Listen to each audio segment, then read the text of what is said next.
ആകാശവാണി.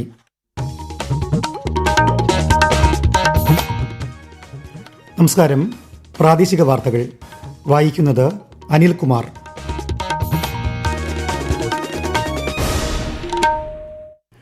പ്രധാന വാർത്തകൾ. ഇന്ന് ദേശീയ ബഹിരാകാശ ദിനം. വികസിത ഭാരതം എന്ന ലക്ഷ്യം സാക്ഷാത്കരിക്കുന്നതിൽ ബഹിരാകാശ മേഖല നിർണായക പങ്കുവഹിക്കുന്നതായി പ്രധാനമന്ത്രി നരേന്ദ്രമോദി. കേന്ദ്രമന്ത്രി മൻസുഖ് മാണ്ഡവ്യയുടെ അധ്യക്ഷതയിൽ ബ്രിക്സ് കായിക മന്ത്രിമാരുടെ യോഗം ഇന്ന് ആന്ധ്രാപ്രദേശിലെ വിശാഖപട്ടണത്ത്. തലസ്ഥാന നഗരി ഇന്നു മുതൽ ഓണപ്രഭയിൽ. വൈദ്യുത ദീപാലങ്കാരങ്ങളുടെ സ്വിച്ച് ഓൺ കർമ്മം മന്ത്രി കെ മുരളീധരൻ നിർവഹിക്കും. ഓണം വാരാഘോഷം മുഖ്യമന്ത്രി വി ഡി സതീശൻ നാളെ നിശാഗന്ധി ഓഡിറ്റോറിയത്തിൽ ഉദ്ഘാടനം ചെയ്യും. പ്രവാസി ക്ഷേമനിധി പെൻഷൻ വിതരണത്തിന് 32 കോടി രൂപ അനുവദിച്ച് സംസ്ഥാന സർക്കാർ. സംസ്ഥാനത്ത് ശക്തമായ മഴയ്ക്ക് സാധ്യത. ഇന്ന് 6 ജില്ലകളിൽ മഞ്ഞ ജാഗ്രത. കേരളം, ലക്ഷദ്വീപ്, കർണാടക തീരങ്ങളിൽ ചൊവ്വാഴ്ച വരെ മത്സ്യബന്ധനത്തിന് വിലക്ക്. അണ്ടർ 20 ലോക ഗുസ്തി ചാമ്പ്യൻഷിപ്പ് 68 കിലോഗ്രാം വിഭാഗത്തിൽ ഇന്ത്യയുടെ മാനസി ലാദറിന് വെള്ളി മെഡൽ. വാർത്തകൾ വിശദമായി. ഇന്ന് ദേശീയ ബഹിരാകാശ ദിനം. 2023 ഓഗസ്റ്റ് 23 ഇന്ത്യയുടെ ചന്ദ്രയാൻ 3 പേടകം ചന്ദ്രന്റെ ദക്ഷിണ ധ്രുവത്തിൽ വിജയകരമായി ഇറങ്ങിയതിന്റെ സ്മരണാർത്ഥമാണ് എല്ലാ വർഷവും ദേശീയ ബഹിരാകാശ ദിനം ആചരണം സംഘടിപ്പിക്കുന്നത്. ബഹിരാകാശ മേഖലയിൽ ഇന്ത്യ ആഗോള നേതൃനിരയിലേക്ക് മുന്നേറിക്കൊണ്ടിരിക്കുകയാണ് എന്ന് പ്രധാനമന്ത്രി നരേന്ദ്രമോദി ആശംസാ സന്ദേശത്തിൽ പറഞ്ഞു. 2047 വികസിത രാജ്യമായി മാറുകയെന്ന ലക്ഷ്യം സാക്ഷാത്കരിക്കുന്നതിൽ ബഹിരാകാശ മേഖല നിർണായക പങ്കുവഹിക്കുമെന്നും പ്രധാനമന്ത്രി പറഞ്ഞു. ISROയുടെ നേതൃത്വത്തിൽ അഹമ്മദാബാദിൽ 3ാമത് ദേശീയ ബഹിരാകാശ ദിനാഘോഷം സംഘടിപ്പിച്ചു. ഇന്ത്യൻ ബഹിരാകാശ ചരിത്രത്തിൽ ഡോക്ടർ വിക്രം സാരാഭായിയുടെ സംഭാവനകൾ ഏറെ വലുതാണെന്ന് ചടങ്ങിൽ പങ്കെടുത്ത കേന്ദ്രമന്ത്രി ഗജേന്ദ്ര സിംഗ് ഷെഖാവത്ത് അഭിപ്രായപ്പെട്ടു. 2035 ഇന്ത്യയ്ക്ക് സ്വന്തമായി ബഹിരാകാശ നിലയം സജ്ജമാകുമെന്ന് ISRO ചെയർമാൻ വി നാരായണൻ പറഞ്ഞു. We are working towards the Space Vision 2047. We are going to build our own space station by 2035. We are going to have a couple of important scientific missions like Chandrayaan 4, Chandrayaan 5, Mars landing mission, Venus mission, and there are a couple of very important missions. At least we have set a target to launch 300 plus satellites in 6 to 7 years time frame with the support of startup companies and the government sector. ആന്ധ്രാപ്രദേശിലെ വിശാഖപട്ടണത്ത് നടക്കുന്ന BRICS കായിക മന്ത്രിമാരുടെ യോഗത്തിൽ കേന്ദ്രമന്ത്രി മൻസുഖ് മാണ്ഡവ്യ അധ്യക്ഷത വഹിക്കുന്നു. യുവജനകാര്യ കായിക സഹമന്ത്രി രക്ഷാ ഖഡ്സെയും യോഗത്തിൽ സംബന്ധിക്കുന്നുണ്ട്. 11 അംഗരാജ്യങ്ങളിലെ മന്ത്രിമാരും പ്രതിനിധികളും പങ്കെടുക്കും. സംസ്ഥാനം ഓണാഘോഷ നിറവിൽ. വിനോദസഞ്ചാര വകുപ്പ് സംഘടിപ്പിക്കുന്ന ഓണം വാരാഘോഷത്തിന് മുന്നോടിയായി തിരുവനന്തപുരം കോവളത്ത് നിന്ന് ആരംഭിച്ച പതാക ഘോഷയാത്ര ഇന്ന് കനകക്കുന്നിൽ സമാപിക്കും. വൈകിട്ട് 5 മന്ത്രി PC വിഷ്ണുനാഥ് ഓണപ്പതാക ഉയർത്തും. ഫുഡ് ഫെസ്റ്റിവലിന്റെ ഉദ്ഘാടനം മന്ത്രി CP ജോണും നഗരത്തിലെ വൈദ്യുത ദീപാലങ്കാരങ്ങളുടെ സ്വിച്ച് ഓൺ കർമ്മം മന്ത്രി കെ മുരളീധരനും നിർവഹിക്കും. ശശി തരൂർ MP, നഗരസഭാ mayor VV Rajesh, MLA Mar തുടങ്ങിയവർ പങ്കെടുക്കും. ഇത്തവണത്തെ ഓണം വാരാഘോഷം നാളെ വൈകിട്ട് 5:30 തിരുവനന്തപുരം നിശാഗന്ധി ഓഡിറ്റോറിയത്തിൽ മുഖ്യമന്ത്രി വി ഡി സതീശൻ ഉദ്ഘാടനം ചെയ്യും.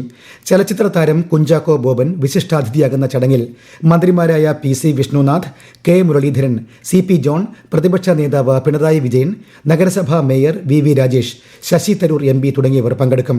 ഈ മാസം 30 വരെ നടക്കുന്ന ഓണം വാരാഘോഷത്തിൽ തലസ്ഥാനത്ത് മാത്രം 35 വേദികളിലായി 340-ലേറെ കലാപരിപാടികളാണ് അരങ്ങേറുക. സമാപന ചടങ്ങിൽ ഉപരാഷ്ട്രപതി CP രാധാകൃഷ്ണൻ പങ്കെടുക്കും. ഇത്തവണത്തെ ആറന്മുള ഉത്രട്ടാതി ജലോത്സവത്തിലും ഉപരാഷ്ട്രപതി CP രാധാകൃഷ്ണൻ വിശിഷ്ടാതിഥിയാകും. ഈ മാസം 30 ഉത്രട്ടാതി വള്ളംകളി. ഓണം പൂജയ്ക്കായി ശബരിമല ക്ഷേത്രനട നാളെ വൈകിട്ട് തുറക്കും. ഈ മാസം 28 വരെയാണ് ഓണം പൂജകൾ. ദർശനത്തിനായി എത്തുന്ന ഭക്തർക്ക് ഈ ദിവസങ്ങളിൽ ഓണസദ്യയും ഒരുക്കുന്നുണ്ട്. ഓണം വാരാഘോഷത്തിന് കണ്ണൂരിൽ ഇന്ന് തുടക്കമാകും. വാരാഘോഷത്തിന്റെ ഭാഗമായി വൈവിധ്യമാർന്ന പരിപാടികളാണ് ഒരുക്കിയിട്ടുള്ളത്. കൂടുതൽ വിവരങ്ങളുമായി ആകാശവാണി കണ്ണൂർ ജില്ലാ പ്രതിനിധി KO ശശിധരൻ. ടൂറിസം വകുപ്പിന്റെയും ജില്ലാ ടൂറിസം പ്രൊമോഷൻ കൌൺസിലിന്റെയും ആഭിമുഖ്യത്തിൽ ആരംഭിക്കുന്ന ഓണം വാരാഘോഷത്തിന്റെ വരവറിയിച്ച് കണ്ണൂർ നഗരത്തിൽ ഇന്നലെ വർണ്ണാഭമായ വിളംബര ഘോഷയാത്ര നടന്നു. ഘോഷയാത്രയിൽ federation of residents association, corporation, ഹരിതകർമ്മസേന, കുടുംബശ്രീ പ്രവർത്തകർ, നാട്ടുകാർ എന്നിവർ അണിനിരന്നു. കോട്ടയം ജില്ലയിൽ നിന്നുള്ള കലാകാരൻ കുറിച്ചി നടേശനും സംഘവും അവതരിപ്പിച്ച അർജുന നൃത്തം, ചെണ്ടമേളം എന്നിവയുമുണ്ടായി. ഈ മാസം 30 വരെ കലക്ട്രേറ്റ് മൈതാനിയിലാണ് വിവിധ കലാ, സംഗീത, സാംസ്കാരിക പരിപാടികൾ ഒരുക്കിയിട്ടുള്ളത്. ഓണം ലഹരിമുക്തവും സമാധാനപരവുമാക്കാൻ ജാഗ്രത പാലിക്കണമെന്ന് മന്ത്രി കെ മുരളീധരൻ. ലഹരി വിരുദ്ധ പ്രവർത്തനങ്ങൾ ഏകോപിപ്പിക്കുന്നതിനായി രൂപീകരിച്ച ജില്ലാതല സമിതി യോഗത്തിൽ അധ്യക്ഷത വഹിക്കുകയായിരുന്നു അദ്ദേഹം. ലഹരി ഉപയോഗം ശ്രദ്ധയിൽപ്പെട്ടാൽ പോലീസിനെയോ എക്സൈസ് ഉദ്യോഗസ്ഥരെയോ വിവരമറിയിക്കണമെന്നും മന്ത്രി പറഞ്ഞു. കോഴിക്കോട് ജില്ലാതല ഓണാഘോഷത്തിന്റെ ഭാഗമായ വിളംബര ജാഥ ഇന്ന് വൈകിട്ട് 3-ന് ആരംഭിക്കും. കോഴിക്കോട് ബീച്ചിലെ രക്തസാക്ഷി മണ്ഡപത്തിൽ നിന്ന് ജാഥ ആരംഭിക്കും. അതേസമയം ഓണാഘോഷങ്ങളുടെ ഭാഗമായി കോഴിക്കോട് നഗരത്തിൽ പ്രത്യേക ഗതാഗത നിയന്ത്രണങ്ങളും പാർക്കിംഗ് ക്രമീകരണങ്ങളും ഏർപ്പെടുത്തി. സൗത്ത് ബീച്ച് മുതൽ ഗാന്ധി റോഡ് ജംഗ്ഷൻ വരെയുള്ള റോഡരികിലെ പാർക്കിംഗ് പൂർണ്ണമായും നിരോധിച്ചിട്ടുണ്ട്. ഓണത്തോടനുബന്ധിച്ച് ഇന്നും ചൊവ്വാഴ്ചയും റേഷൻ കടകൾ തുറന്ന് പ്രവർത്തിക്കും. പകരം ഈ മാസം 27 സെപ്റ്റംബർ 2 തീയതികളിൽ റേഷൻ കടകൾ അവധിയായിരിക്കും. ഈ വാർത്തകൾ ആകാശവാണിയിൽ നിന്ന്. ആകാശവാണി വാർത്തകളും വാർത്താ അധിഷ്ഠിത പരിപാടികളും All India Radio News Thiruvananthapuram YouTube ചാനലിലും @All India Radio News Thiruvananthapuram Facebook പേജിലും AIR ന്യൂസ് _ ഇൻസ്റ്റഗ്രാം അക്കൌണ്ടിലും @AIR ന്യൂസ് _TVM X ഹാൻഡിലും ലഭ്യമാണ്. പ്രവാസി ക്ഷേമനിധി പെൻഷൻ വിതരണത്തിന് 32 കോടി രൂപ അനുവദിച്ച് സംസ്ഥാന സർക്കാർ. ധനവകുപ്പ് തുക ലഭ്യമാക്കിയതോടെ ഓണത്തിന് മുന്നോടിയായി പെൻഷൻ തുക പ്രവാസികളുടെ ബാങ്ക് അക്കൌണ്ടുകളിലെത്തും. കുടിശ്ശിക തുക അനുവദിക്കാനുള്ള നടപടികൾ വേഗത്തിലാക്കാനും മുഖ്യമന്ത്രി നിർദ്ദേശം നൽകിയിരുന്നു. സംസ്ഥാന മന്ത്രിസഭാംഗങ്ങൾക്ക് കോഴിക്കോട് IIM-ൽ ദ്വിദിന പരിശീലനം നൽകും. ഭരണമികവും മാനേജ്മെന്റ് വൈദഗ്ധ്യവും ഉറപ്പാക്കുകയാണ് ലക്ഷ്യം. അടുത്ത മാസമായിരിക്കും പരിശീലനം. 2016 മന്ത്രിസഭയുടെ കാലത്തും കോഴിക്കോട് IIM-ൽ മന്ത്രിസഭാംഗങ്ങൾക്ക് പരിശീലനം നൽകിയിരുന്നു. സംസ്ഥാനത്ത് വരും ദിവസങ്ങളിൽ ശക്തമായ മഴയ്ക്ക് സാധ്യതയെന്ന് കേന്ദ്ര കാലാവസ്ഥാ വകുപ്പ്. ഇന്ന് പത്തനംതിട്ട, ഇടുക്കി, കോഴിക്കോട്, വയനാട്, കണ്ണൂർ, കാസർഗോഡ് ജില്ലകളിൽ മഞ്ഞ ജാഗ്രത പ്രഖ്യാപിച്ചു. കേരളം, ലക്ഷദ്വീപ്, കർണാടക തീരങ്ങളിൽ ചൊവ്വാഴ്ച വരെ മത്സ്യബന്ധനത്തിന് വിലക്കേർപ്പെടുത്തി. സപ്ലൈകോ സംഭരിക്കുന്ന നെല്ല് മില്ലുകളിൽ തന്നെ സൂക്ഷിക്കുന്നത് ഒഴിവാക്കാൻ സംസ്ഥാനത്ത് 5 ഗോഡൌണുകൾ സജ്ജമാക്കും. ഇതിനായി വെയർഹൌസിംഗ് കോർപ്പറേഷന്റെ ഗോഡൌണുകൾ വാടകയ്ക്കെടുക്കാനാണ് സർക്കാർ നീക്കം. കൂടുതൽ വിവരങ്ങളുമായി ആകാശവാണി പാലക്കാട് ജില്ലാ പ്രതിനിധി ഫൈസൽ അലിമുത്ത. മില്ലുകൾ സംഭരിക്കുന്ന നെല്ല് അരിയാക്കി ഉടൻ ഇത്തരം ഗോഡൌണുകളിലേക്ക് മാറ്റും. ഇതിലൂടെ ക്രമക്കേട് സാധ്യത തടയാനും തുടർ സീസണുകളിലെ നെല്ല് സംഭരണം വേഗത്തിലാക്കാനുമാണ് ലക്ഷ്യമിടുന്നത്. ഗോഡൌണുകളുടെ വാടകയും അരി ഇവിടേക്ക് മാറ്റുന്നതിനുള്ള ഗതാഗത ചെലവും സർക്കാർ വഹിക്കും. ഇതോടെ സംഭരിക്കുന്ന നെല്ല് യഥാസമയം അരിയാക്കി പൊതുവിതരണത്തിന് നൽകാനും കാലതാമസമില്ലാതെ കേന്ദ്ര താങ്ങുവില വിഹിതം നേടിയെടുക്കാനും കഴിയുമെന്നാണ് സപ്ലൈകോ കരുതുന്നത്. സ്ലോവാക്കിയയിൽ നടക്കുന്ന അണ്ടർ-20 ലോക ഗുസ്തി ചാമ്പ്യൻഷിപ്പിൽ ഇന്ത്യയുടെ മികച്ച പ്രകടനം. 68 കിലോഗ്രാം വിഭാഗത്തിൽ ഇന്ത്യയുടെ മാനസി ലാദർ വെള്ളി മെഡൽ നേടി. തൻവി ഗുണ്ടേഷ് മഗ്ദും, കോമൾ എന്നിവർക്ക് വെങ്കല മെഡലും ലഭിച്ചു. സംസ്ഥാന കായിക വകുപ്പ് തിരുവനന്തപുരത്ത് സംഘടിപ്പിച്ച Kerala college sports league volleyball ചാമ്പ്യൻഷിപ്പിൽ പാലാ സെന്റ് തോമസ് കോളേജ് കിരീടം ചൂടി.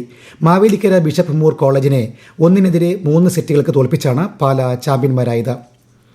പാലക്കാട് റെയിൽവേ ഡിവിഷന് കീഴിലുള്ള മംഗളൂരു ഉള്ളാൾ മേഖലയെ മൈസൂരു ഡിവിഷനിലേക്ക് മാറ്റാനുള്ള ഉത്തരവിനെതിരെ UDF MPമാർ തിരുവോണനാളിൽ പാലക്കാട് DRM ഓഫീസിന് മുന്നിൽ സത്യഗ്രഹം സംഘടിപ്പിക്കും. MPമാരായ MK രാഘവൻ, ET മുഹമ്മദ് ബഷീർ എന്നിവർ വാർത്താസമ്മേളനത്തിൽ അറിയിച്ചതാണ് ഇക്കാര്യം. റെയിൽവേ ബോർഡിന്റെ ഉത്തരവ് അടിയന്തരമായി പിൻവലിക്കണമെന്ന് കാസർഗോഡ് ജില്ലാ വികസന സമിതിയും ആവശ്യപ്പെട്ടു. ഇടുക്കി ഇടമലക്കുടിയിൽ നിന്നും രോഗിയെ ചുമന്ന് ആശുപത്രിയിലെത്തിച്ചു. കടുത്ത പനിയെ തുടർന്ന് കീഴ്വലയം പാറക്കുടി സ്വദേശി രാജാത്തിയെയാണ് 4 കിലോമീറ്റർ ചുമന്ന് ഇടമലക്കുടിയിലെ ആശുപത്രിയിലെത്തിച്ചത്. കഴിഞ്ഞ ദിവസങ്ങളിലും ഇടമലക്കുടിയിൽ നിന്നും രോഗികളെ ചുമന്ന് ആശുപത്രിയിലെത്തിച്ചിരുന്നു. അധ്യാപകനും കവിയുമായ കണ്ണൂർ തലശ്ശേരിയിലെ A. സുഗുണൻ മലയാളത്തിലേക്ക് പരിഭാഷപ്പെടുത്തിയ വാൽമീകി രാമായണം സമ്പൂർണ്ണ പദ്യപരിഭാഷ ഇന്ന് പ്രകാശനം ചെയ്യും. വൈകിട്ട് തലശ്ശേരി ബ്രണ്ണൻ ഹയർ സെക്കൻഡറി ഓഡിറ്റോറിയത്തിൽ സാഹിത്യകാരൻ MN കാരശ്ശേരി പ്രകാശന കർമ്മം നിർവഹിക്കും. പ്രധാന വാർത്തകൾ വീണ്ടും. ഇന്ന് ദേശീയ ബഹിരാകാശ ദിനം. വികസിത ഭാരതമെന്ന ലക്ഷ്യം സാക്ഷാത്കരിക്കുന്നതിൽ ബഹിരാകാശ മേഖല നിർണായക പങ്കുവഹിക്കുന്നതായി പ്രധാനമന്ത്രി നരേന്ദ്രമോദി. കേന്ദ്രമന്ത്രി മൻസുഖ് മാണ്ഡവ്യയുടെ അധ്യക്ഷതയിൽ ബ്രിക്സ് കായിക മന്ത്രിമാരുടെ യോഗം ഇന്ന് ആന്ധ്രാപ്രദേശിലെ വിശാഖപട്ടണത്ത്. തലസ്ഥാന നഗരി ഇന്നു മുതൽ ഓണപ്രഭയിൽ. വൈദ്യുത ദീപാലങ്കാരങ്ങളുടെ സ്വിച്ച് ഓൺ കർമ്മം മന്ത്രി K. മുരളീധരൻ നിർവഹിക്കും. ഓണം വാരാഘോഷം മുഖ്യമന്ത്രി VD സതീശൻ നാളെ നിശാഗന്ധി ഓഡിറ്റോറിയത്തിൽ ഉദ്ഘാടനം ചെയ്യും. പ്രവാസി ക്ഷേമനിധി പെൻഷൻ വിതരണത്തിന് 32 കോടി രൂപ അനുവദിച്ച് സംസ്ഥാന സർക്കാർ. സംസ്ഥാനത്ത് ശക്തമായ മഴയ്ക്ക് സാധ്യത. ഇന്ന് 6 ജില്ലകളിൽ മഞ്ഞ ജാഗ്രത. കേരളം, ലക്ഷദ്വീപ്, കർണാടക തീരങ്ങളിൽ ചൊവ്വാഴ്ച വരെ മത്സ്യബന്ധനത്തിന് വിലക്ക്. അണ്ടർ-20 ലോക ഗുസ്തി ചാമ്പ്യൻഷിപ്പ് 68 കിലോഗ്രാം വിഭാഗത്തിൽ ഇന്ത്യയുടെ മാനസി ലാദറിന് വെള്ളി മെഡൽ. പ്രാദേശിക വാർത്തകൾ കഴിഞ്ഞു. അടുത്ത വാർത്താ പ്രക്ഷേപണം 12:50.